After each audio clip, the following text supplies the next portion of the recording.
Hello, guys, and welcome to the fourth episode of the How to Make an RPG series. And in this episode, we're going to be talking about creating an enemy.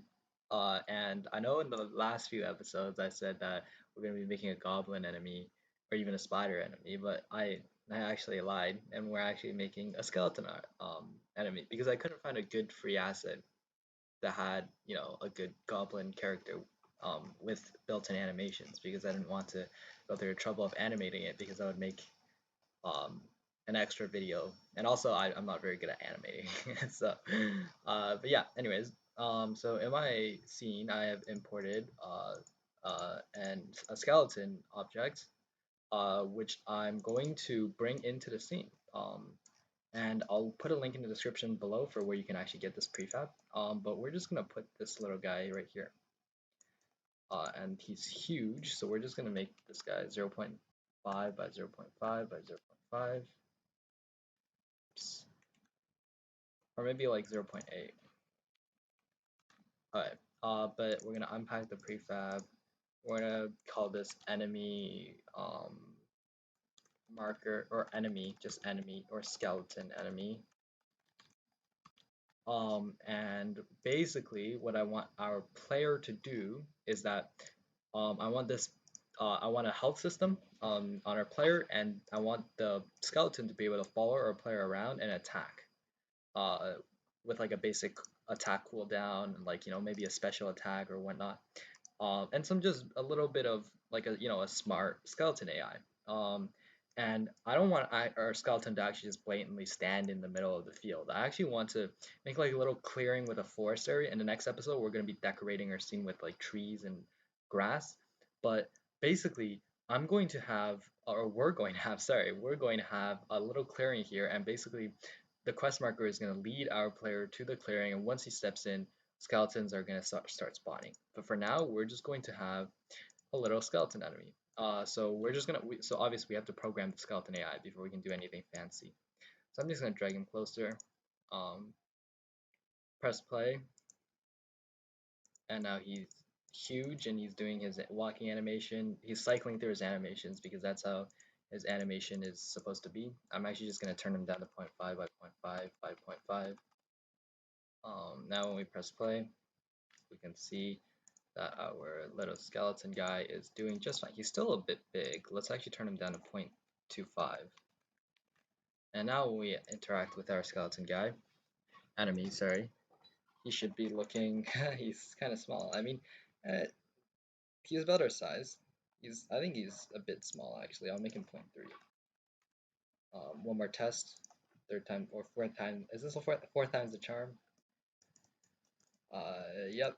Okay, he's the proper size now. A bit taller than us, but that's fine. And okay, a couple things we're gonna need to do. We're gonna go to our NPC. We're actually gonna, or sorry, our script object in the canvas, and we're actually just gonna say, instead of goblins, we're gonna say skeleton, just to keep the plot of our RPG, uh, intact. And next thing we're gonna do is, what we're gonna want to do is we're going to have just um, a little AI for our skeleton guy. And basically, I want it to be so that first he'll follow the player, and second he will attack the player with a cooldown, so he'll only attack every 1 second, and he'll cycle through his attacks such as primary attack slash, or like attack stab, or like attack special attack. Like I don't know, maybe he does like a barrel. I don't know what his animations are actually. Let's first check out his animations. So I just found this pack this morning. So okay, so let's cycle through his animations. So he's got idle. Okay, he's in the ground. That's not good. All right, let's do that again. Uh, why is this happening? Okay, well, let's just not do idle then. Okay, so walk. Okay, well, he's still in the ground. Why is he in the ground? Oh, okay. For some reason, he's just not there. Okay, let's just drag him to our player, center him. Okay. Then we can drag him out of our player. We're just using our player to make him go into the scene. Uh, we can drag him down. He's on the ground now. He's happy. Animation. Okay, idle one. Why is he going there? Okay. Why? Okay. Well, apparently he likes to be centered. That's not a bad thing. So what we're gonna want to do is we're just gonna want to create a skeleton object enemy empty, and we're just gonna drag our skeleton enemy into this empty object, and drag our empty object back into the scene. This is actually what we actually had to do in the first place because uh, you'll see in a second. You'll see in a second because of the navigation properties. So he's down here. We can go to animation, and where did he go? Oh my god. Why is he that? Why is he here? Why is he here? He shouldn't be there. Okay, there we go. Okay, cool. Thank you. Idle. Okay, so we got idle. We got walk. Pretty standard walk animation. We got hit one. Okay, so that's what he'll display when he gets hit. We got fall. After he dies, he'll fall and attack. Okay. Okay, so I guess he'll only have one attack. That's okay. We can just have a one attack. That's fine.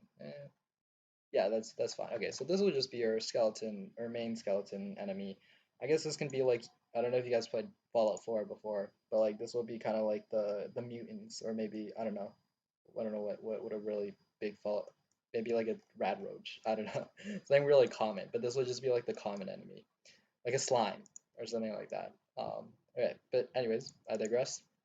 I'm gonna turn on the animator and we're going to start giving this guy a nav mesh agent. So first thing we're going to want to do is we're going to want to bake our scene in navigation mesh. So we're going to go into Windows, AI, navigation, and then we're going to go into bake. And we're just going to press bake. And we're just going to wait for this thing to bake. This is going to bake the whole terrain in navigation agent.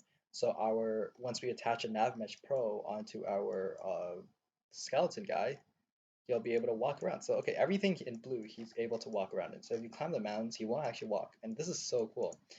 Because if we put like a cube here, he'll avoid it, and with like automatic directional whatever it's called AI, and this is so cool because Unity just does it for you. There's not much coding needed to be done for navigation. So okay, so now that we have that, we're just gonna add a capsule collider, so our player cannot collide with this guy. Um, or actually, I don't think we actually need a capsule collider. We can literally just add a nav mesh agent, and that comes with a capsule collider. Um, Now, I think we can press play. I'm just gonna double check that the nav mesh agent does in fact act like a. No, it doesn't act like a capsule collider. Okay, my bad. So we do need a capsule collider. My bad. The capsule collider. Let's center this to be like 1, 0.5, 2. Okay, now when we press play, should be fine. Yeah, okay. He's good. Our little skeleton enemy. One thing is, I would make the capsule collider slightly bigger, wider, sorry, 0.7, just so our player can't phase through the enemy, which we don't want. Okay, cool. So that's good and all. Now what we're going to want to do is just going to send them onto the ground as close as possible. Okay, now we're just going to create a script, and we're going to call this, we're going to create a folder called enemies. So obviously different enemies will have different scripts because they'll have different attacks and behavior patterns. But for now, we're just going to have skeleton AI1. We might have like a different skeleton, like a huge skeleton boss maybe at one point. So we're just going to name it skeleton AI1, drag it under this guy, double tap on this and wait for the Visual Studios to load. But once we're in, basically what we're going to want to do is we're going to want to reference our NavMesh agent. And I'll show you what's really cool about the Nav Mesh in a second. So let's just delete these two, and we're gonna just make a reference. So we also have to use state using Unity Engine AI. This is the library for all AI related things such as Nav Mesh agent, and allows us to reference the Nav Mesh agent. Nav. We're just gonna call it Nav. So once you have our Nav Mesh agent reference, what we're gonna want to do is we're just gonna say public void start, and we're just gonna set Nav to be get component Nav Mesh agent, so we don't actually have to drag in.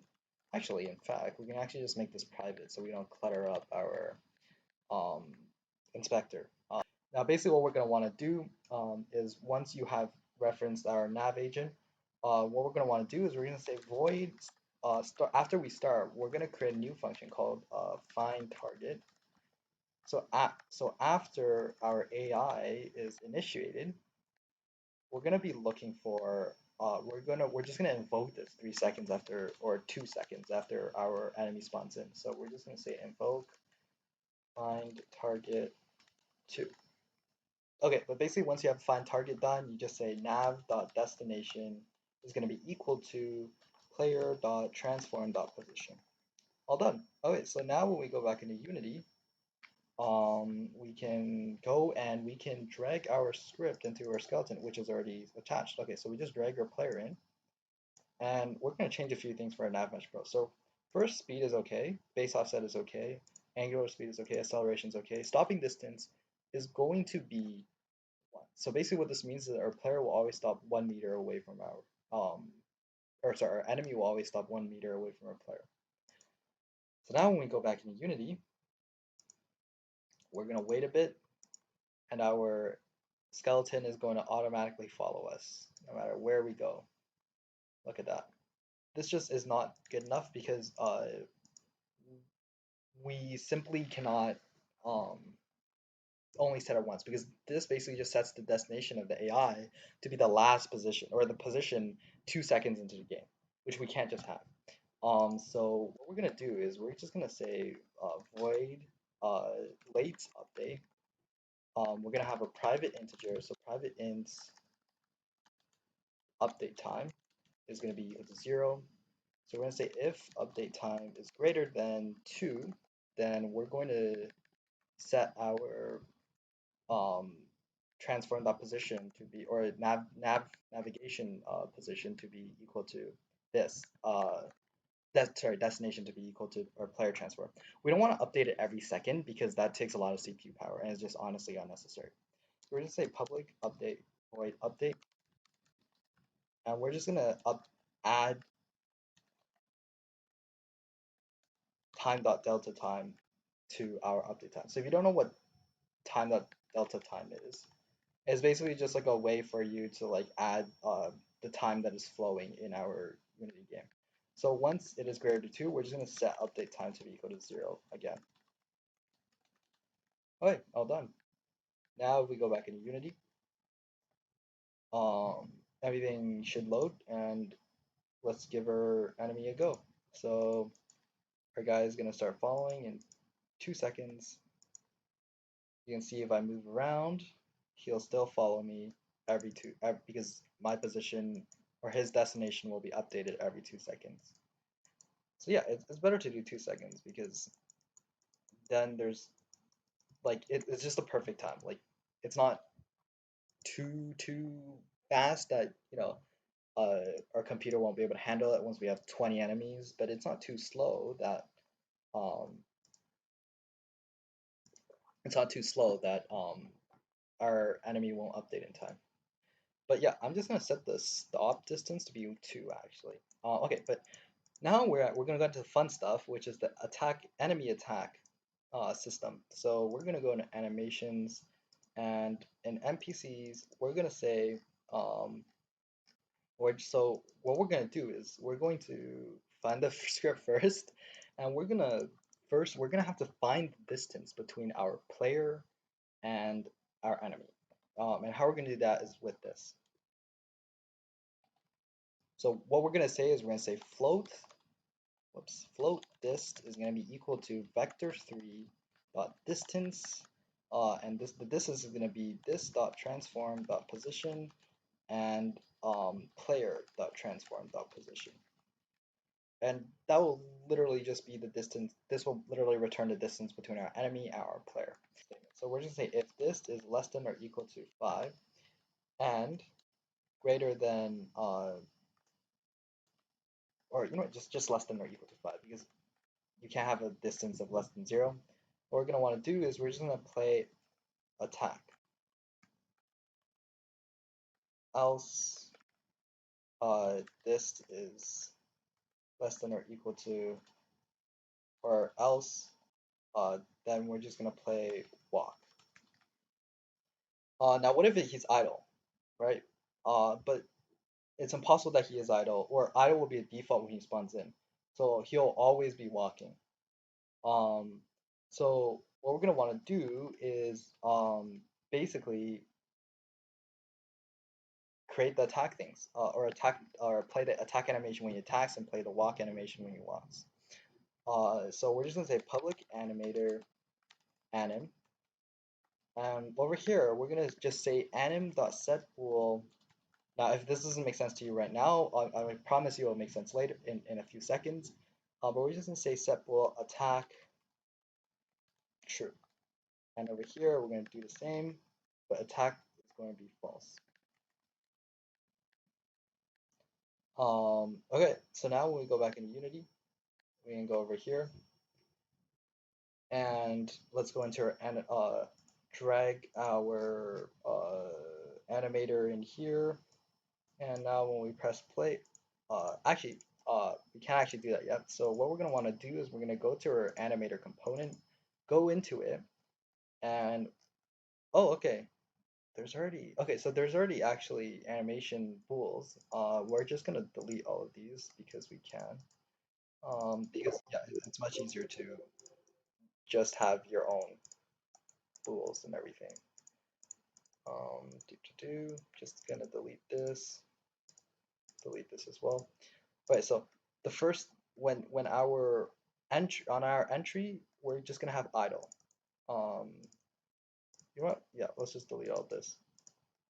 We're just gonna start fresh. Okay, so when our whoops, this is attack, this is fall, which is which? This is walk, and this is idle. Okay, so when we come in, entry, after entry, we're gonna have idle, the idle animation play. And we're gonna create a new bool, and it's gonna say attack. I believe that's what we named it. I might be wrong. Okay, it is attack. So on attack is equal to true. Can I just play this animation? Okay, yeah, it works. Okay, cool. So once attack is true, we're going to play attack. Else, or sorry, once we finish playing attack, we're going to take this off. Once we finish playing attack, if attack is equal to false, then we're going to loop back to idle. But if it's not, we're just going to play attack again. So that's basically how this will work. And now if we go back into Unity, we should see this in action. So, okay, he's going to walk towards, or he's going to be idle towards us. Sorry, wait one sec. We're gonna need to have walk as well. Okay. Let's just add in the walking animation. And we're just gonna make a transition. Sorry. These should not be towards idle. They should be towards walk. But anyways, make transition, attack true, attack false, and also take off the has exit time. So if you don't know what has exit time is, it just lags a bit before you execute each animation, or Unity will, sorry, and you don't want that. But now if we go back in Unity, he's gonna start walking. Hopefully, he's not walking. Why is he not walking? Please walk. Oh, okay. So you do need has exit time for our first idle to walk transition, or it will not play. Okay, so now he's walking, but he's not facing towards us, but he's walking. And once he gets close enough, he's gonna attack us. And now once we get far enough away, he's gonna start walking again, and then he'll attack us. Cool. We're walking, and he's gonna follow us, and then he's gonna attack. Yep. Okay. Sorry. Okay. Yeah. Okay. So that's good. That's good. That's exactly what we want. So final thing we're gonna do in this episode, I think, because it's getting a bit long, is we're just gonna turn our enemy towards us, and we're also just gonna turn this down to 4 because 5 is a bit far. Okay, so literally all we need to do is in late update, we're just gonna say transform dot look at player, and then boom, we're done. Oh, sorry, player dot transform. There we go. Now we're done. Okay, so now when we go back into Unity, our guy or enemy will look at us, um, and he'll run towards us or walk towards us. Why is he not run? Okay, he's not. Okay, I know why. Okay, so our skeleton enemy rotation should be centered. Why is this? Okay, let's take a look actually at the rotation of the skeleton enemy. Okay, so you can see here that the animation makes it so that um it's negative 150. Okay, so we might have to do something to offset that. We can try to edit the animation, but I doubt that'll work because they're not Unity animations. Okay, you know what? This video is getting a bit long, so I'm just gonna save this for the next video. But thanks for watching, guys, and I'll see you in the next episode. Bye.